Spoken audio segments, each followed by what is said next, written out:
Welcome to the first edition of Chalk or Not. This is a segment that's going to be replacing the top 3 Dog of the Night candidates video that I used to drop in 2024. I didn't really like the way that was performing in terms of views and all that, so I thought I might as well switch it up for 2025 and drop something that, people might actually have an appreciation for, especially with a lot of people loving to play some chalk. So I thought I'd help you guys wean out which chalk to actually play and which ones to not. Whether you guys want to take my advice or not, it's completely up to you guys, but I'm going to let you guys know how I feel about all the chalk on this card and every UFC card going forward.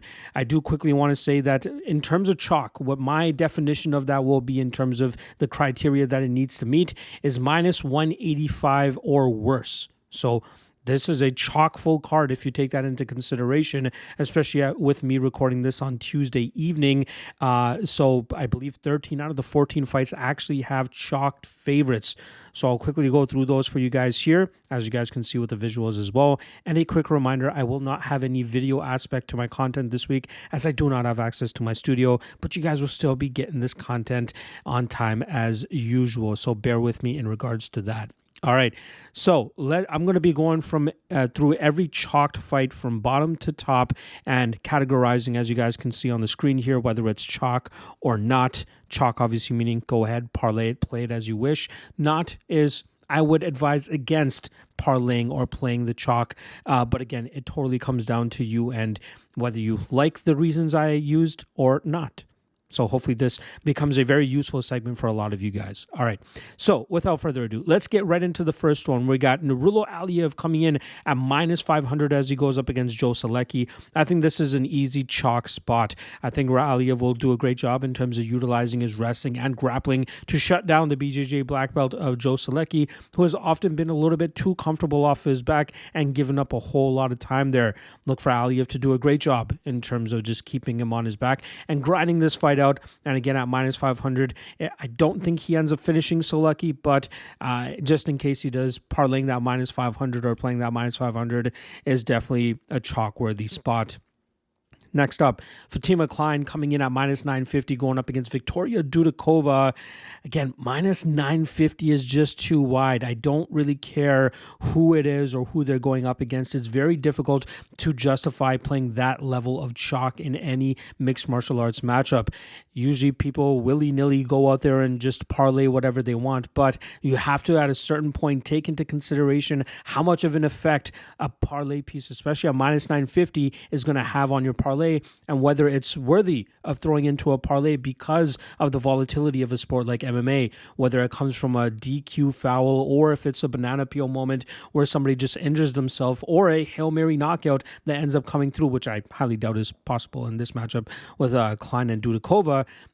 It is not worthy of ever parlaying something as high as minus 950. I would be open to parlaying anything up to about minus 600 if I believe there is enough value or enough of an advantage there, but minus 950 or minus 700 I believe would be too much, and for that I do not think Fatima Klein is chalk worthy here. All right, next up, Magomed Gaziasulov coming in at minus 210 going up against Bruno Lopez. Now Gaziasulov has the name that you believe would be chalk worthy. However, I do not think he is chalk-worthy, as I believe that he'll have some stiff competition here against Bruno Lopez, who's a BJJ black belt himself, and we have seen Gaziasulov struggle against guys in the past, most notably Brandison Ribeiro, who was able to tee off on him on the feet in the first round of their last fight, but after suffering some bad fight IQ moments, he allowed Gaziasulov to get to his game and wear him out. I know Brandison Ribeiro knocked out Bruno Lopez on the Contender series, but that's another example moment of what I was talking about earlier with Fatima Klein. He was about minus 600, minus 700, and he went out there and got knocked out. And that doesn't mean that he's a scrub or a bust by any means, but that just shows you the volatility of MMA. And I do believe that Lopez is a valuable enough underdog here to consider Gaziasulov to not be chalk worthy here.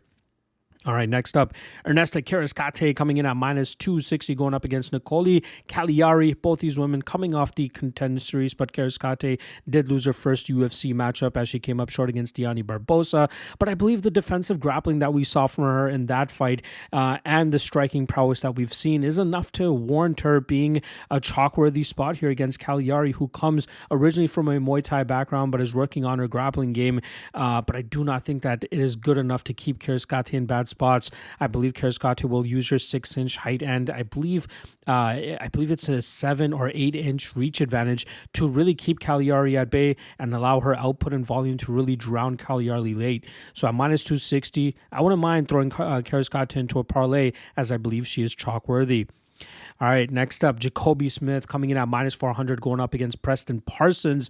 Smith makes his UFC debut on short notice here after getting his contract on the Contender series this past season, and Daniel Cormier has even compared him to being a Khabib Nurmagomedov type grappler and wrestler, and I believe that rings true. I think he has big knockout power that he can establish on the feet, but it's really going to be his wrestling here against Preston Parsons, who also uses a grapple-heavy approach in his matchups, but he's going to be behind it here against Smith, who is I believe, a collegiate wrestling standout.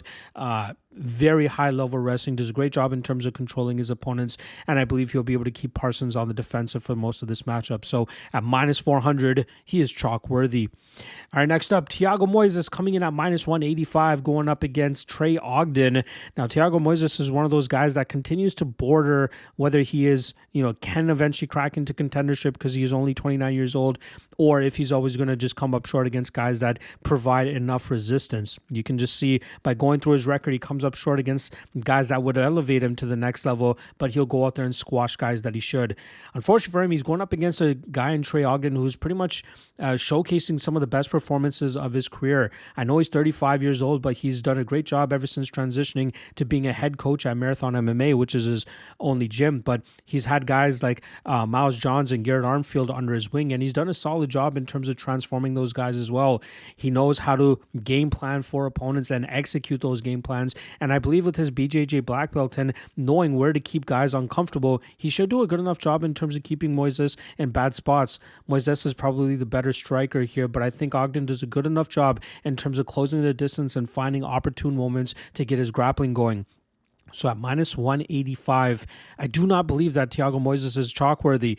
I believe that we'll see Ogden actually implement his game plan here and make this fight much closer than the odds actually indicate. So, like I said, Thiago Moises, not chalk-worthy. Next up, Marco Tulio coming in at minus 500 as he goes up against Ihor Potieria. Tulio obviously coming off the Contender series this past season, getting that second round finish to earn his contract in his second attempt on the show. And he is a training partner of Charles Oliveira and normally brings that type of violence to the cage. That is the issue that I have here with him, that he can get a little bit chaotic, and that might play into the favor of Potieria, who needs that chaos and that finishing ability to actually get the win over his opponents. Tulio is still a little bit young in his career in terms of facing guys that are going to provide legitimate resistance. I do not believe Potieria is a UFC level opponent, but we still have some question marks about Tulio when he faces actual resistance. I feel pretty good about Tulio winning this matchup, but at a minus 500 clip, I have some question marks, and it makes me a little bit queasy thinking about having him in a parlay in a fight that I expect to be as chaotic as this one should be. So I'm going to have to categorize Marco Tulio as not chalk-worthy here. All right, next up, we got Jose Johnson going up against Felipe Bunez. Now, this is a matchup where Johnson will be enjoying a 5-inch height advantage as well as a 2-inch reach advantage. But we know he does a great job in terms of sticking his opponents from distance and keeping them there, especially if his takedown defense holds up and he's not fighting somebody like Asu Almabayev. And I don't think he has that threat to worry about here with Felipe Bunez. So I do believe that Jose Johnson is chalk-worthy here, as I think he has a superior striking advantage, or he is superior in the striking realm, I should say. And I think that he can do a good enough job in terms of wearing Bunez out and running away with this matchup in the second and third rounds, especially with Bunez coming off such a long layoff and normally falling short later on in matchups. So look for Johnson to outstrike him and come through as a chalky spot. And you can choose whether you want to parlay him or play him straight up at minus 185, which I don't think is a bad line at all. All right, next up, Uros Medic coming in at minus 195, going up against Punahale Soriano. We saw Soriano come off a successful welterweight debut last time around as he put Miguel Baeza through the ringer, and I think he can utilize that wrestling-heavy approach here to keep Medic on the defensive. Medic obviously has a technical striking advantage and is still very dangerous to put Punas away early, but considering the grappling disadvantage Medic will be out here, I don't see a reason why people should be playing him at minus 195. Yes, he might be dangerous, and if you want to play that finish prop, that might be the better way to go about it. But I think we'll see Puna do a great job in terms of utilizing his power to keep Medic on his back foot and then mixing in his wrestling behind it to keep Medic on the defensive. So with that said, I believe Uros Medic is not chalk-worthy. All right, next up, Austin Bashi coming in at minus 300 going up against Christian Rodriguez. Now, this is a great matchup between two prospects, and it's clear the hype is on the UFC newcomer Bashi, who just earned his UFC contract on the Contender Series a few months back. But I think that Christian Rodriguez is being overlooked because of that loss to Julian Erosa, a fight in which he learned a very harsh lesson. You cannot leave your neck out there against a submission specialist like Julian Erosa, and it's interesting, or very surprising to me, I should say, that he got caught in something like that, especially after the great submission defense we saw him showcase against Raul Rosas Jr. and even Isaac Dalgarian. I think we'll see C-Rod do a good job in terms of remaining active in scrambles, keeping this fight in the striking realm for the most part, where I believe he has a big enough advantage to cause Bashi problems. Bashi is a high-level prospect, do not get me wrong. He might be chalk-worthy in other fights, but in this fight against Christian Rodriguez, I think we're seeing a bit of a recency bias as to why he's such a big favorite here, considering the loss that Christian Rodriguez is coming off of. Thus, Austin Bashi is not chalk-worthy in my opinion, at least in this matchup. All right, next up, Roman Kopylov coming in at minus 250 going up against Chris Curtis. Kopylov, obviously a big fan favorite after the multiple finishes that he had in the second and third rounds over a few opponents, and then he ran into Anthony Hernandez, who put him through the ringer. Luckily, Kopylov was able to bounce back over a victory with Cesar Almeida, and I think that's a fight where we saw him show off his wrestling more than we're used to seeing, but it's obvious that his body language late in matchups still makes people queasy, and here against Chris Curtis, who normally showcases solid takedown defense and grappling defense, and can be competitive with Kopylov in the striking late. Obviously, early, I think Kopylov will have a big enough advantage there that he can cause Curtis some problems. But you're talking about a guy in Chris Curtis who has only been knocked out once in 42 fights. And for that, I think he's going to struggle here against Curtis. I'm still picking Kopylov to win this matchup, but Curtis could really come on strong late, and that could cause Kopylov some issues here, especially if he's unable to land some takedowns. Thus, at minus 250, I do not believe Roman Kopylov is chalk-worthy. All right, next up, Cesar Almeida coming in at minus 275 going up against Abdul Razak Al Hassan. Almeida, obviously a very decorated kickboxer, and I think that's going to come into play here for him, especially with his improving grappling defense. I think you'll be able to pick apart the power punching style of Al Hassan, and that will allow Almeida to start cruising in the second and third rounds with the output and just damage-based approach that we see from him. As long as he stays safe enough from the power that's coming back his way, I expect him to cruise to a decision victory. And I think he does it convincingly enough that he is chalk-worthy at minus 275. So go ahead and parlay him if you would like. And that brings us to our final chalk or not spot in the main event between Amanda Ribas coming in at minus 200 going up against Mackenzie Dern in a rematch of a fight that took place in late 2019. Going into that matchup, Dern had previously given birth to her daughter 4 months before that matchup, and she leans on that as a reason as to why she ended up coming up short. Unfortunately for her, I think she'll still come up short against Amanda Ribas here, who has good enough grappling defense to deal with the BJJ style of Dern, and I still believe that Ribas is the better striker here. Look for Ribas to utilize high activity and high output to touch up Dern from distance and pretty much win this fight on the scorecards all around as she lands the more effective damage and bloodies up Dern, who normally showcases decent durability, but Ribas is not a big finisher either. But regardless, I think Ribas will be in the driver's seat for the most part, and at minus 200, I believe she is chalk-worthy. There you guys go. Go ahead and parlay what you want on the chalk-worthy side. I'm not saying every single one of them. You should not parlay every single one of them together, but pick a combination of a few of them, and hopefully we're able to come out with some cash there.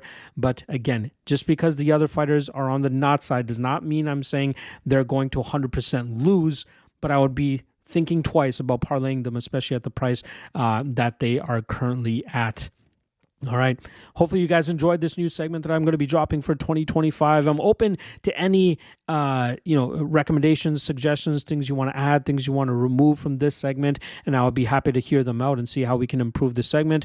Otherwise, I will see you guys tomorrow for the UFC Vegas 101 quick picks version of the full card breakdown. See you guys then. Peace.